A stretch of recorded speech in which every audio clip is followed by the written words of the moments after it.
Good morning, everyone. Good morning. My name is Corinne Dever. My pronouns are she and her.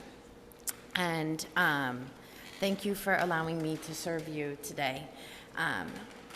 When I saw that lay people could offer a service during the summer, this topic popped immediately into my head because of my own situations I'm going through. And in workshopping, we came up with the beginnings we do not choose. I want to ask you to take a second and think about a time when you were facing a new beginning. Maybe something you chose, maybe something you didn't. And I want you to ask yourself, what would you go back and tell yourself before going through that change? I don't expect you to have an answer right away. Something to think about. It's not Q&A. We can talk about it over coffee later. For me, 2020 was supposed to be a fantastic year. I had been full-time grad student, and that was when I was supposed to graduate. So I was looking forward to 2020. It was supposed to bring a big change for me. Well, it brought a big change, didn't it? We all know what happened in March of 2020. And maybe when I say that, it makes you shudder. Maybe when I say that, it brings up some bad imagery. Maybe it brings up something good for you. Maybe slowing down and life stopping was a good thing for you. For me, my grad school was put on hold. So already the rug was pulled out from all of us together. We were in it together. We still are. And then all this uncertainty. On top of the uncertainty we all were experiencing, I didn't know when I would finish. I wasn't working. When am I going to get a job? How am I going to, I'm supposed to be starting this new life. And then, as if that wasn't enough, right? My marriage came to an end. I stand here and I say that with a smile on my face because it was 2 years ago. Now, at that moment, if you had asked me if that was funny, it was not funny. It was not. But when that conversation happened, I was stunned. I was shocked. And looking back now, I see that 2020 was my fire. Okay? I was going through struggles. We all were going through struggles. My struggles were not unique. You may not have had the exact same ones, like having to teach your first grader new math, or, is your sourdough starter, going to fall on you? There was a few things I had going on, but I now can look back and see that my marriage ending, COVID, my grad school being put on hold, those were my fire.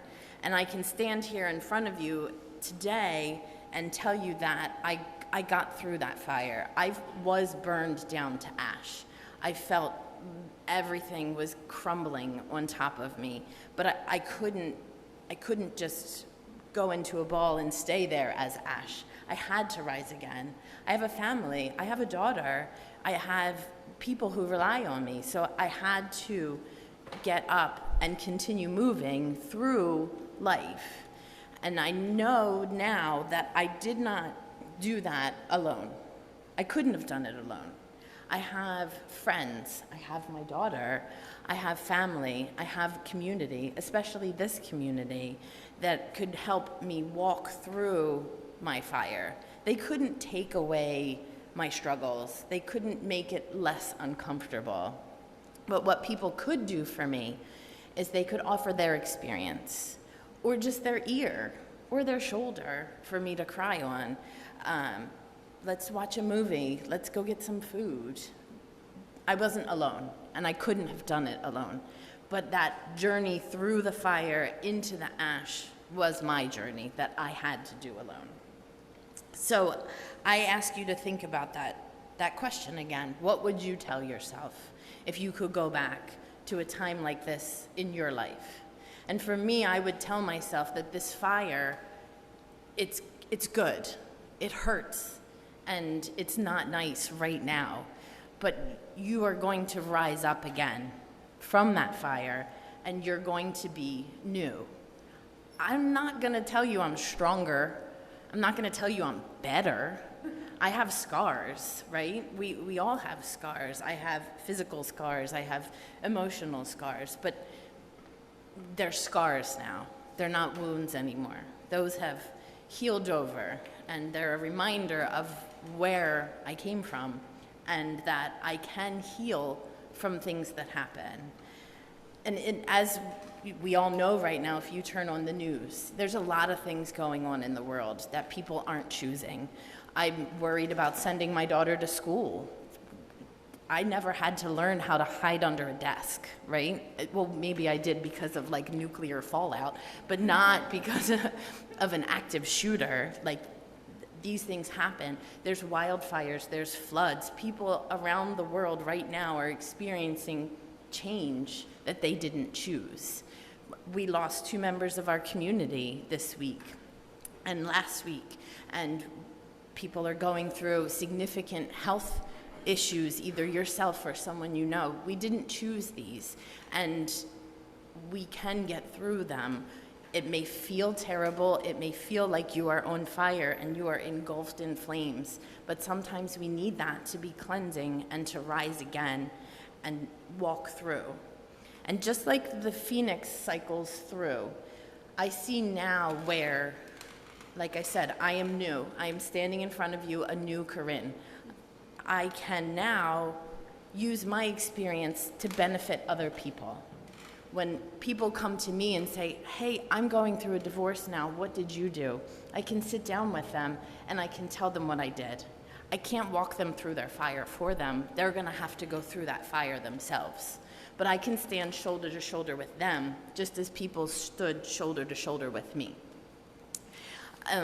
The other day I was in my doctor's office and I saw something pinned up on the wall. And usually, you know, they're kind of like funny little, you know, office quotes about, you know, the guy in the cubicle next to you.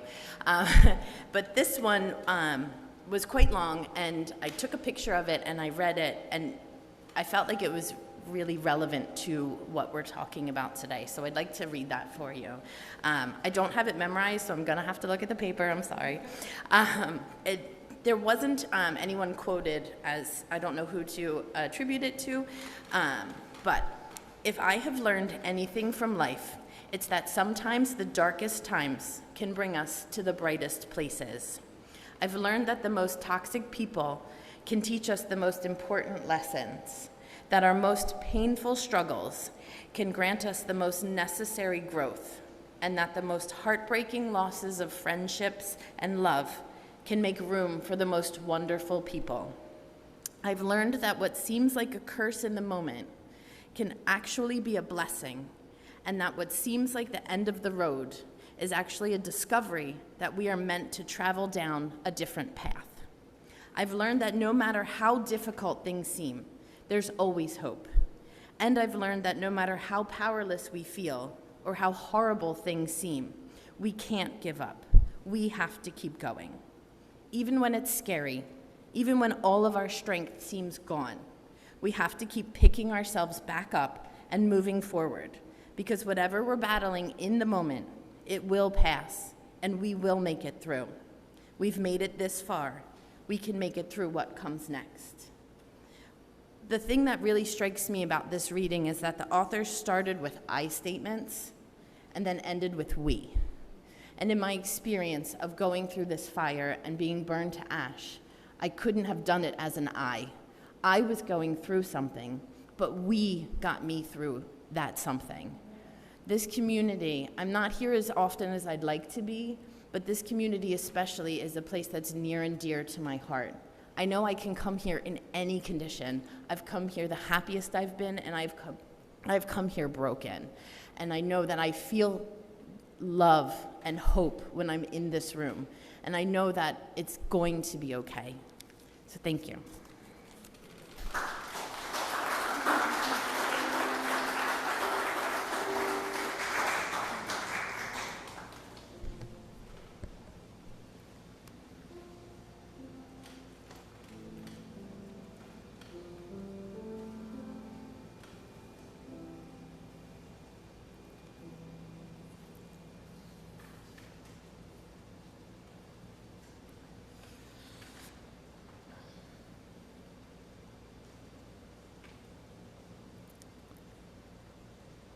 There have been times in my life when new beginnings felt wonderful. Times when the new school year would feel like that first crisp blank page in a new notebook. Do you know what I'm talking about? The pleasure of a new notebook. Nothing yet written and crossed out, no smears or wrinkles from spilled lunches, no ragged edges from pages torn unevenly away in haste. Beginnings we choose, or sometimes it's just beginnings that come at the right time, can feel clean and new and full of promise and infinite possibility. But beginnings we do not choose, beginnings forced upon us when we're not ready for the end that came before, or beginnings down a much different path than the one that we wanted, these can feel like being torn from the middle of a dream by a 2 a.m. fire alarm. They can feel like chaos and fear and confusion and anger and uncertainty as we rush from our place of comfort to a place where we feel exposed. And for a while, sometimes we don't know if they're real. We don't know if we brought the essentials we needed from what came before to what is to come. We don't know if all those we love will be with us for what comes next.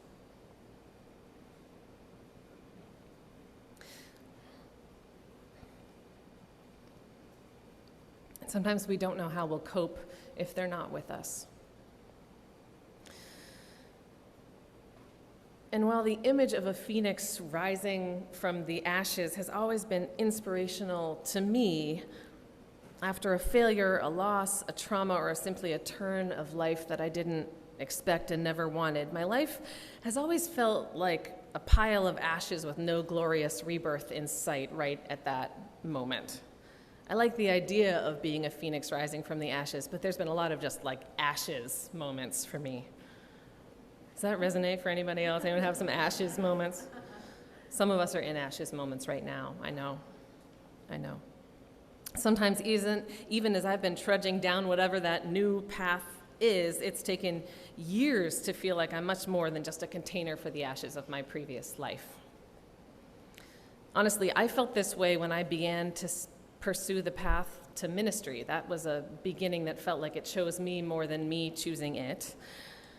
And though that particular choice felt right on an existential level, and I hoped that someday on the road I would find the fulfillment and security and love that I do have in my life now.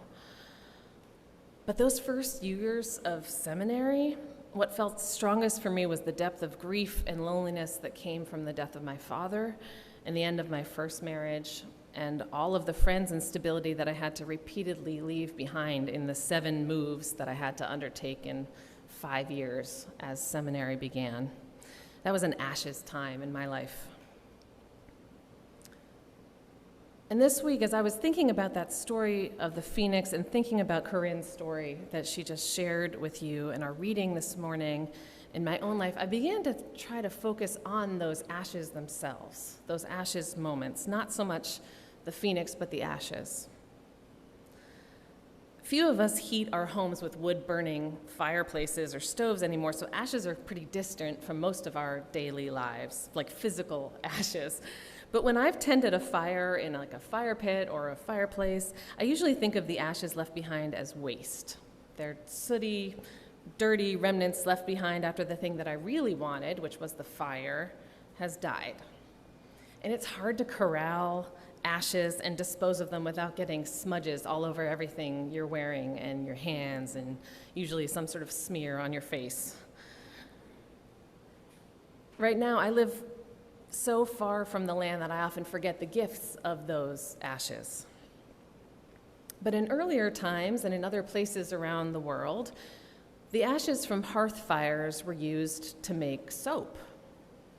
If you mix wood ash with water, you get lye, and if you mix lye with some kind of fat, beeswax or tallow or oil, you get soap. Ashes, which we often think of as dirty, are the essential to the creation of that which cleans.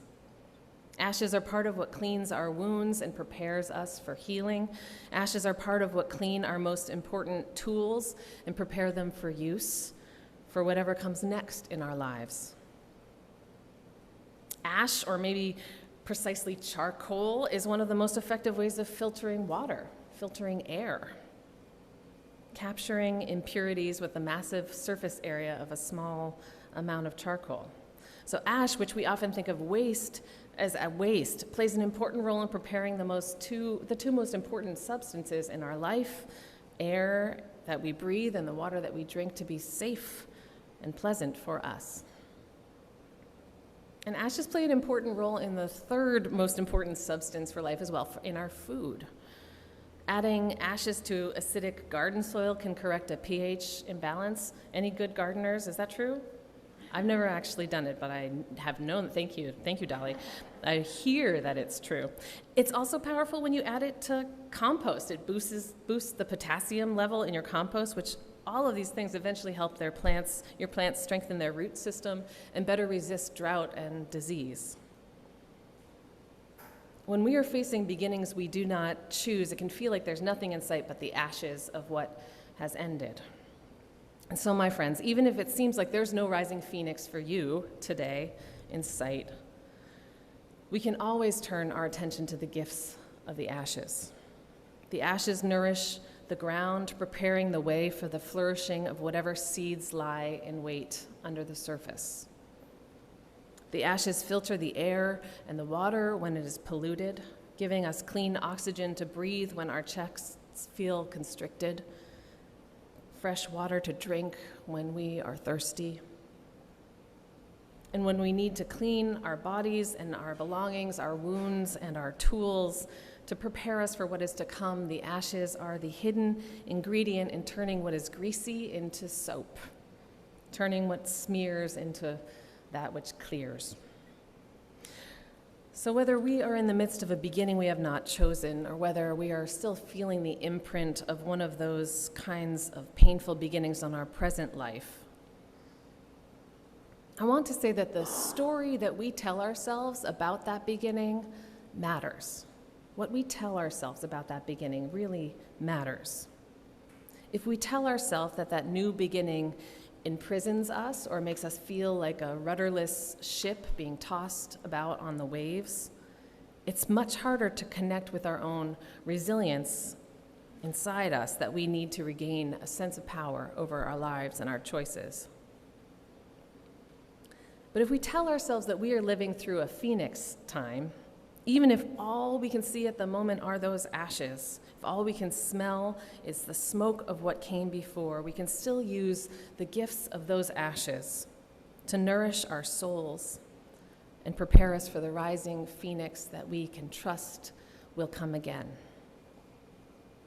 My friends, may each of us know ourselves to be a phoenix, reborn again and again from the ashes that have been, our flame-colored wings rising towards what is to come. May it be so, and amen. Hi, I'm Reverend Hannah Capaldi.